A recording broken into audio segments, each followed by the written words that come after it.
Les programmes sont situés dans des quartiers où il y a des problématiques reliées de consommation de drogue, mais aussi de vente de drogue, c'est certain, mais aussi parfois des situations de centre-ville qui nécessitent qu'il y ait une présence policière. C'est selon le besoin du lieu aussi. Il faut comprendre que si on implante un CAMI dans un lieu où le besoin de présence policière est récurrent, on ne pourra pas éliminer la présence policière du jour au lendemain parce que c'est important d'y être, de par peut-être la densité de population, de par les commerces qui s'y retrouvent, de par peut-être certaines problématiques criminelles. Donc, oui, les policiers vont s'y retrouver et les CAMI et les policiers vont avoir à cohabiter ensemble.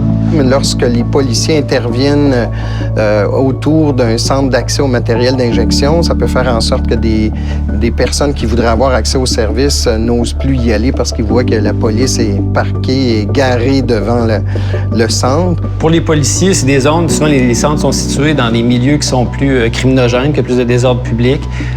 Ils peuvent se faire appeler plus fréquemment dans ces endroits-là. On ne fait pas nécessairement par exprès pour se retrouver autour de ces centres-là, mais ça peut arriver qu'on ait à y aller parce que les citoyens ont des besoins, ont des plaintes, ils adressent des situations où le service de police doit intervenir. Il y a avantage pour la population puis la société de laisser ces endroits-là libres d'accès puis qu'on ne crée pas une barrière pour des gens qui en ont besoin.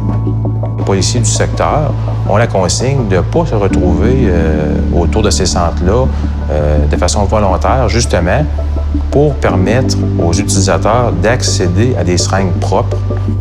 Dans la mesure du possible, je crois que les policiers devraient aviser les organismes de leur présence avant d'intervenir. Et ça pour maintenir le lien de confiance avec eux et le lien de confiance entre eux et les UDI. Il n'y a pas toutes les situations non plus qu'on peut s'annoncer. Il y a des situations où les policiers doivent...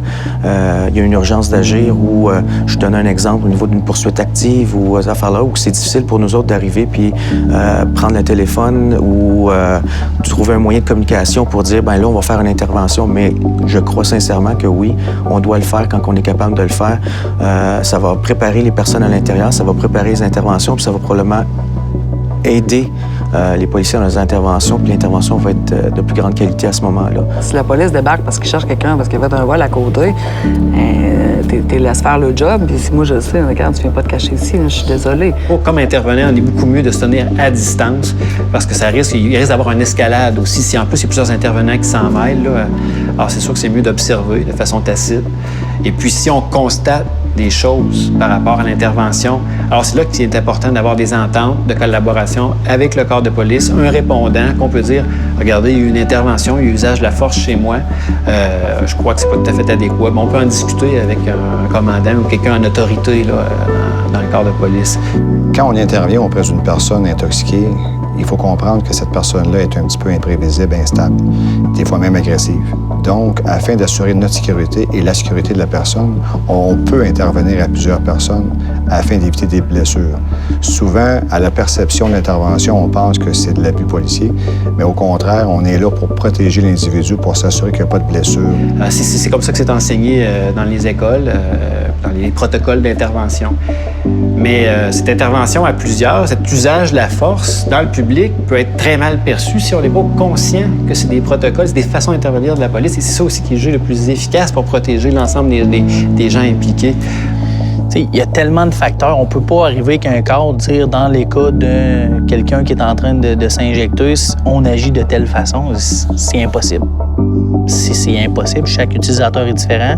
Probablement que ton comportement n'est pas le même à tous les jours quand que la personne fait son injection. Puis le policier, ce qu'il vit dans sa vie quotidienne, bien, on rentre pas tout à l'ouvrage avec le même état d'esprit à chaque heure de travail. Fait que, sinon, on multiplie les facteurs. Là, Pour nous, le ministère de la Sécurité publique, on prend des positions, on regarde c'est quoi ce qui se fait du milieu de la santé, on le reconnaît, on essaie de s'arrimer, de faire en sorte que nos actions soient le plus cohérentes possible avec ce qui se fait pour faire en sorte que les gens vulnérables là, soient pris en charge et correctement, là, et dans la dignité, dans le respect de leurs droits. Là.